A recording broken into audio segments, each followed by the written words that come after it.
Boa noite a todos. É uma satisfação, uma alegria poder estar junto aos companheiros dessa casa, pelo convite sempre carinhoso e atencioso dos nossos irmãos. E vamos compartilhar na noite de hoje, já que palestrantes não somos, tá? A gente sempre diz que nós somos apenas trabalhadores que temos a satisfação de compartilhar reflexões.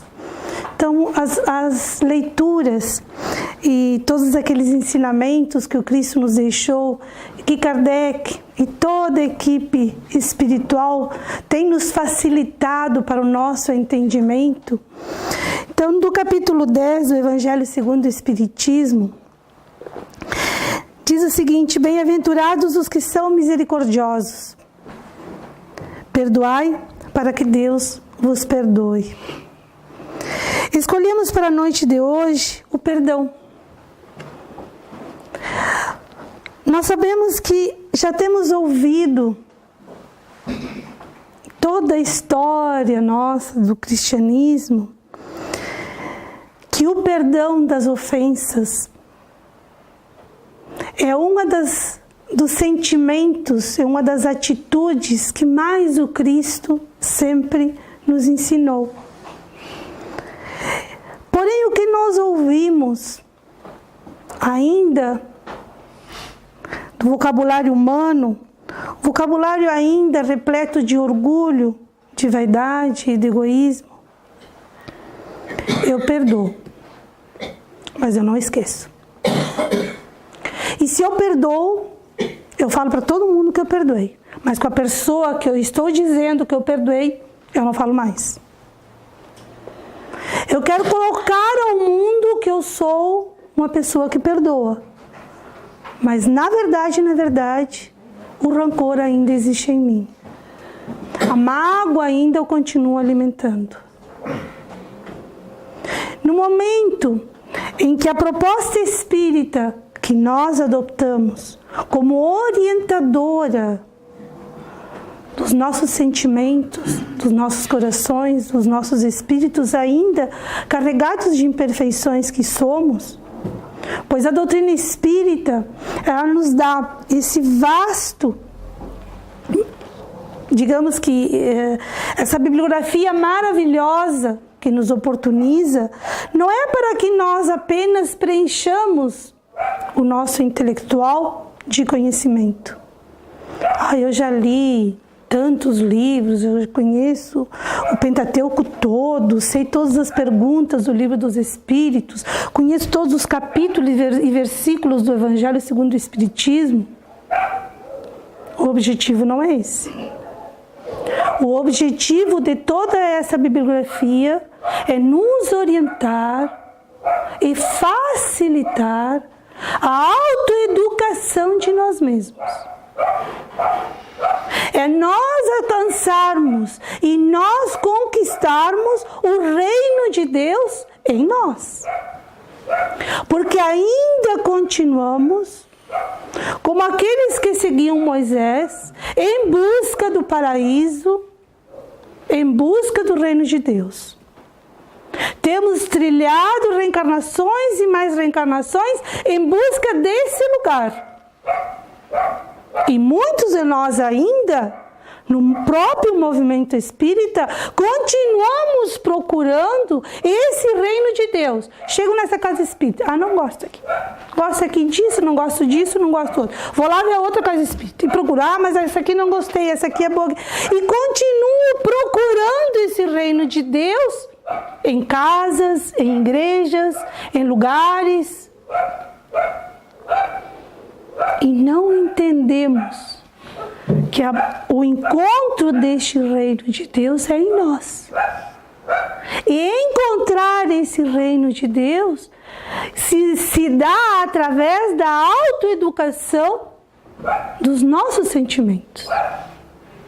E todo este auxílio que temos, todo esse conhecimento, não é para brilhantar, é para burilar, para facilitar o nosso burilamento. Jesus nos disse através de Mateus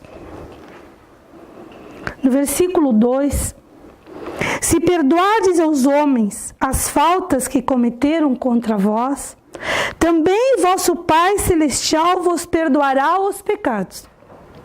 Mas se não perdoardes aos homens quando vos tenham ofendido, vosso Pai Celestial também não vos perdoará os pecados. Somos criaturas que fomos criados para viver em sociedade, somos seres gregários. E o objetivo de viver em sociedade é justamente esse, trabalhar as diferenças. E através das diferenças, nós entendemos que nenhum de nós sabe mais do que ninguém ou é mais do que alguém. Todos somos iguais. E entender e ter claramente que enquanto nós retornarmos ao planeta Terra, planeta de provas e expiações, é porque todos nós que aqui estamos ainda precisamos cumprir todos os processos de prova e expiação ou reparação. Consequentemente, todos nós carregamos ainda imperfeições.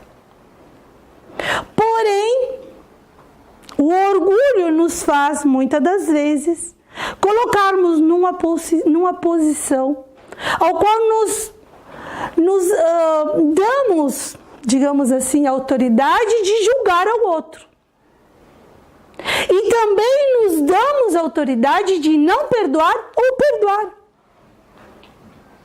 Como se Deus, o nosso Pai, o Criador, tivesse esse posicionamento.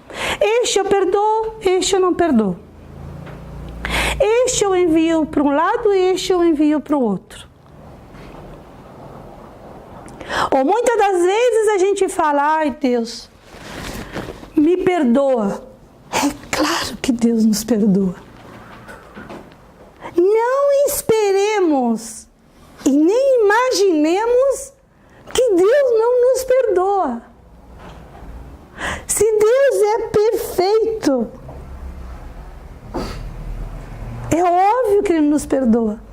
O grande problema que temos é nós perdoarmos. O auto-perdão. Enquanto nós não nos perdoemos, consequentemente, nós não perdoamos. Que no momento em que entendemos claramente que somos ainda imperfeitos e estamos aqui para trabalhar as nossas imperfeições e conquistar as nossas virtudes, eu vou entender que ela também é imperfeita e trabalha as suas imperfeições. Que ele também é imperfeito e já há vivido para trabalhar as suas imperfeições. E que se no momento ela me ofende, com certeza, no fundo, as suas intenções foram tão boas quanto as minhas. E se ela me ofendeu, significa que eu ainda não entendi, que eu aceitei a sua atitude como uma ofensa. Mas não parei para pensar se a sua intenção foi essa. Ou se a sua intenção foi apenas alertar-me para tal ou qual situação. No livro Voltei, do irmão Jacob, uma experiência que nós não nos cansamos, a cada tanto lemos e relemos aquele livro, até para aprendermos e absorvermos a experiência grandiosa que teve esse companheiro, que aqueles que já leram, tiveram oportunidade, sabem que é a experiência de Frederico Fingel, que foi vice-presidente da Federação Espírita Brasileira, um trabalhador incansável. Ele era da Tchecoslováquia, né? E chegando ao Brasil, depois de ter conquistado grande fortuna, ele foi condecorado, inclusive, como o estrangeiro mais brasileiro de todos, de tanta caridade que ele fazia. Ele vivia para a prática da caridade. desencarna, ele esperava que ele ia já ir direto para uma colônia espiritual virtuosa. Mas não foi assim. Ele tem desencarne como qualquer outra pessoa e passa pela experiência de ter que atravessar as regiões umbralinas, as regiões de sofrimento, até ser recebido na espiritualidade, enfim, toda aquela coisa. Só que quando ele chega no seu lar espiritual, logo após que ele vai tendo as primeiras experiências que os companheiros depois leiam, e ele entende que tudo o que ele havia feito com segundas intenções, que na verdade toda a caridade que ele fazia, ele a realizava já esperando a recompensa na espiritualidade, ou já esperando os elogios para aqueles que o rodeavam. Então todo o exercício, todo o trabalho que ele fez para os outros, mas esqueceu do principal trabalho, do autoburilamento. Ele não fez como tarefa redentora. Ele fez como trabalho vitrine.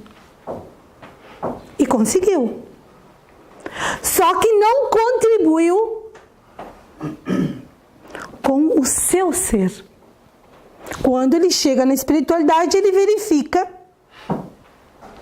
todos aqueles que o acompanhavam, Bittencourt Sampaio, Carriba Jútel, Guilhom Ribeiro, Bezerra de Menezes, que é quem o recebe. Só que ele vê assim todos emanando luzes. E ele olhava e ele não tinha luz nenhuma. Ele era apagado. E nos diálogos com esses companheiros, ele percebe a sua irresponsabilidade com respeito a ele mesmo e suplica de começar os atendimentos àqueles espíritos aos quais ele havia sido o doutrinador nas reuniões mediúnicas. E naquele trajeto da sua desencarnação até o lar, ele havia se encontrado com esses espíritos e esses espíritos o haviam agredido e haviam falado as verdades que ele precisava ouvir, que inclusive balançaram com ele. E não lembro qual dos seus amigos, creio que foi Bittencourt Sampaio, disse para ele: as verdades mais duras não ouviremos de quem nos ama. As verdades mais duras haveremos de ouvir dos nossos adversários. Só que essas verdades não a tomes como agressões. Toma-as como indicadores benéficos das tuas próprias falhas. E ele aí se tocou, realmente. As verdades mais duras ele havia ouvido dos espíritos obsessores aos quais ele havia doutrinado. E não dos amigos. Porque dos amigos, ninguém, em nenhum momento, cobrou alguma coisa dele. Tanto que no momento ele dizia assim: não vai vir ninguém me dizer aonde eu falhei, aonde eu errei. Disse: não, tu mesmo sabes, está na tua consciência. Mas assim, eu preciso de um orientador. Já tens os teus orientadores. Passado algum tempo mais que ele conseguiu se recuperar, ele entendeu o entorno, ele compreendeu qual era a sua verdadeira tarefa. Ele pede licença à espiritualidade para visitar as regiões umbralinas, aonde estavam os seus supostos inimigos, porque ele precisava ouvir deles as críticas. Então ele ia nas regiões umbralinas, ouvia as críticas dos seus obsessores, voltava à colônia espiritual, fazia as meditações e iniciava o trabalho de burilamento. O trabalho do verdadeiro sábio. O trabalho do verdadeiro perdão e do alto perdão. Já Buda, 3.000 anos antes de Cristo, em certa oportunidade, ele vinha caminhando com seus discípulos e alguém se aproxima dele com toda a ira e grita-lhe impropérios e fala horrores para ele, e ele se mantém naquela serenidade e não reage diante de toda aquela avalanche de críticas. E os discípulos ficam... Eles, você não vai reagir? E o próprio inimigo diz, você não vai reagir? Você é tão fraco assim que você não vai reagir? E ele calmamente olhou para o seu adversário e perguntou: se alguém lhe trouxer um presente e você não quiser pegar o presente, com quem vai ficar o presente? E o adversário surpreende-se: comigo? Então leve o seu presente, porque eu não o quero. Aquele que estava ali presentear com a ira estava nele. E quem deveria recebê-la, não quis recebê-la. Porque ele não tinha ira. Então a ira vai com quem veio. Não foi diferente com o Cristo. No capítulo 10 da Boa Nova, onde Humberto de Campos, em 30 passagens maravilhosas do Cristo, e já dissemos que Humberto de Campos teve a oportunidade de visitar os arquivos na espiritualidade, onde são guardadas todos os momentos que o Cristo aqui viveu. Inclusive Chico comentava que é como a sala de cinema que existe na espiritualidade, e a gente acessa a passagem que quiser do Cristo e ela se nos apresenta como em 3D. Isso, imagina que o Chico lá na década de 40, 50 teve a oportunidade de ver isso. E a gente entra nesse cenário todo, que diz que a gente sente o vento, sente a areia tocando no rosto, o calor, é tudo muito real. Onde Humberto de Campos, para poder transmitir as passagens do Cristo, convida Chico a essa experiência. E ele consegue nos retratar com tamanha realidade que quando a gente lê, a gente sente o Cristo, sente os apóstolos, sente as regiões todas em que ele vivencia. Então o Cristo, saindo de Cafarnaum, ia fazer peregrinações em Nazaré. E aonde ele ia, as pessoas já necessitadas de curas e tudo demais, já se aglomeravam na espera do Messias. Porém, como todos nós, aqueles que não precisavam de cura, eles tomavam o seu tempo para criticar o mestre. Então, antes do mestre ir a Nazaré, um grupo desses fisicamente sadios foi até Nazaré, justamente para prevenir o povo dali que vinha um impostor, um feiticeiro, alguém que estava contra Herodes, alguém que era a favor de Antipas e assim por diante. E o mestre, sabendo de tudo isso, em nenhum momento fez comentário algum com seus apóstolos. Serenamente fazia o seu trajeto, curava um aqui, levantava outro ali, com aquele sorriso, com aquele amor, com todo aquele exemplo de amor verdadeiro. Só que Filipe e Simão Pedro, que eram os mais tempestuosos, nesse trajeto eles não admitiam um comentário negativo do Cristo. Aonde viesse, eles iam ali, debatiam e brigavam e chegavam a ver trocas, de agressões físicas.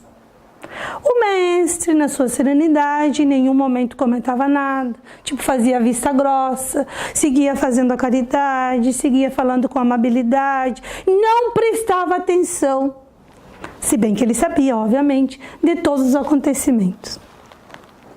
Chegando em Nazaré, não foi diferente.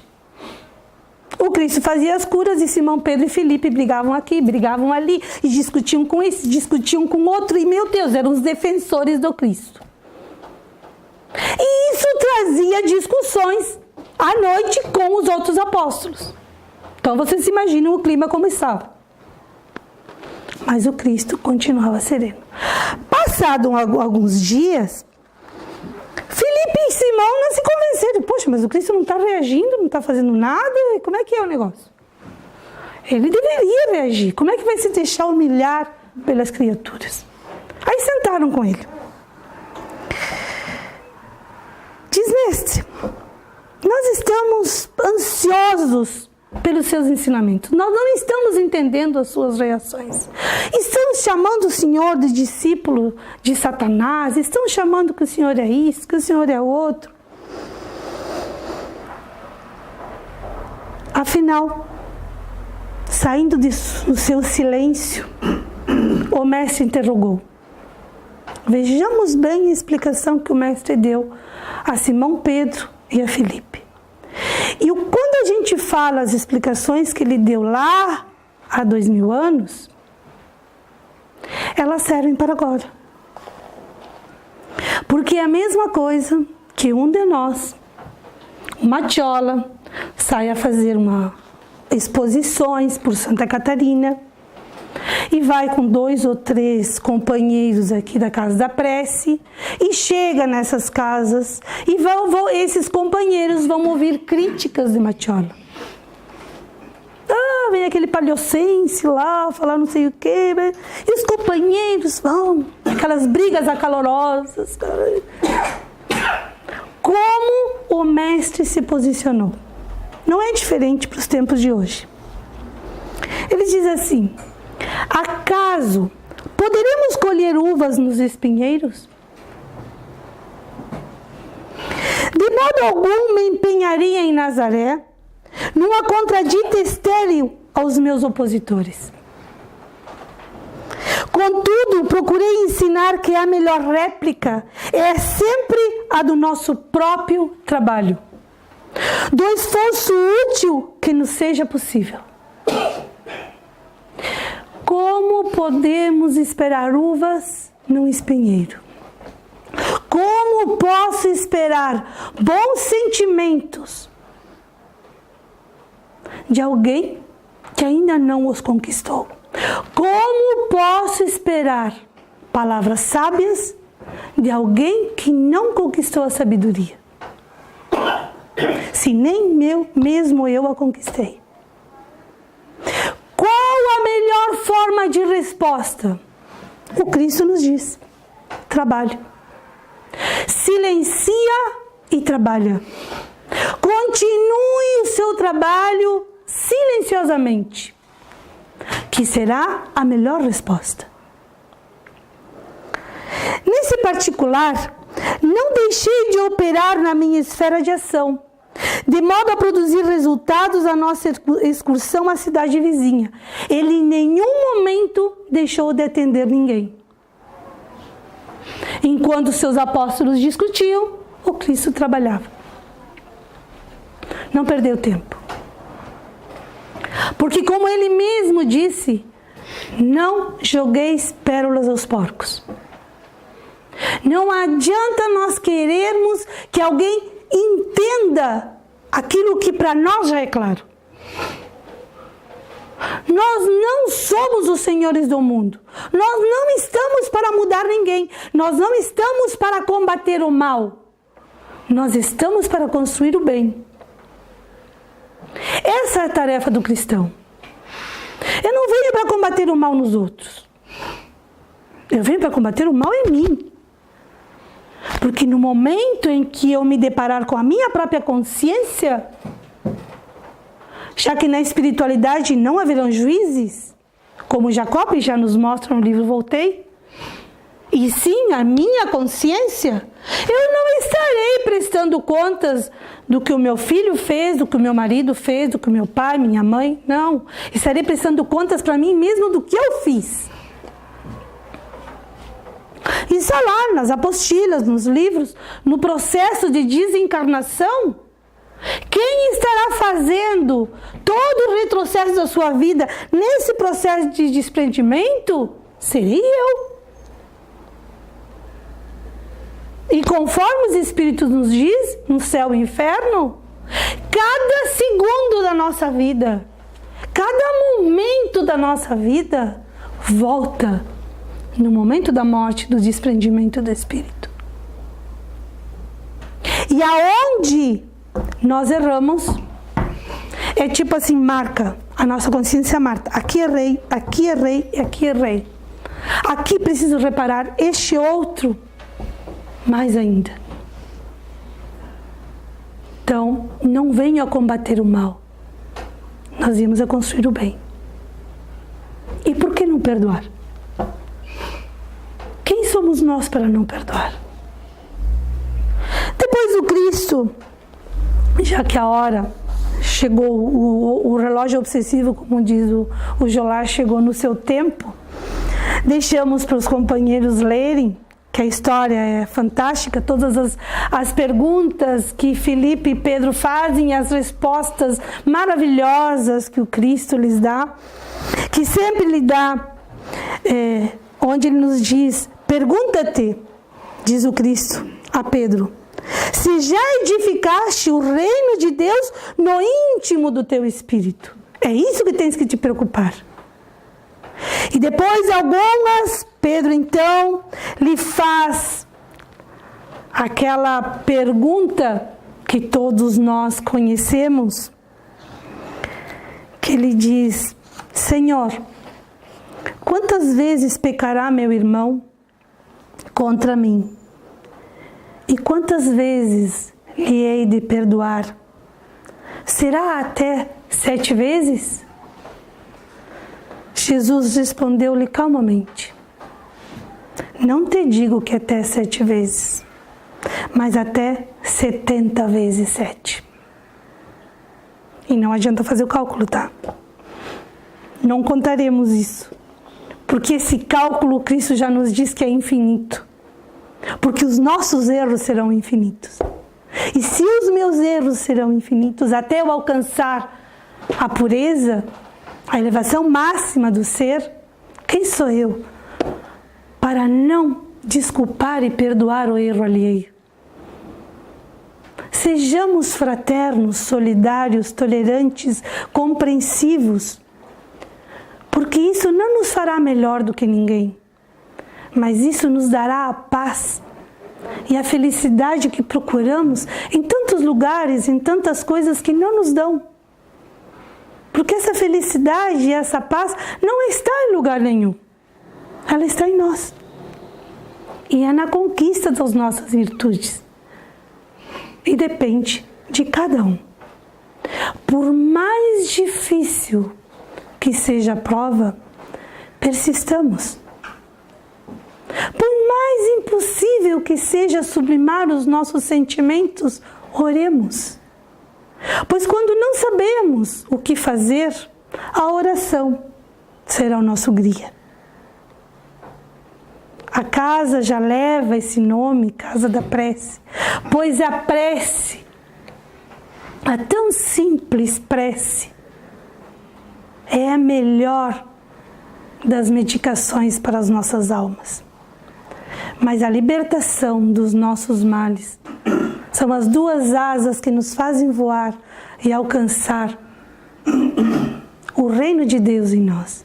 Muito obrigado pela atenção, pelo carinho de todos. Ficam as dicas de leitura. Então, Boa Nova, o livro Voltei, este livrinho Calma, que ele é maravilhoso, do Emmanuel. Livro simples, há muito tempo que ele está entre nós, né? Mas sempre nos orientando e nos auxiliando nos nossos melhores sentimentos. Muito obrigado pelo convite e uma boa noite a todos.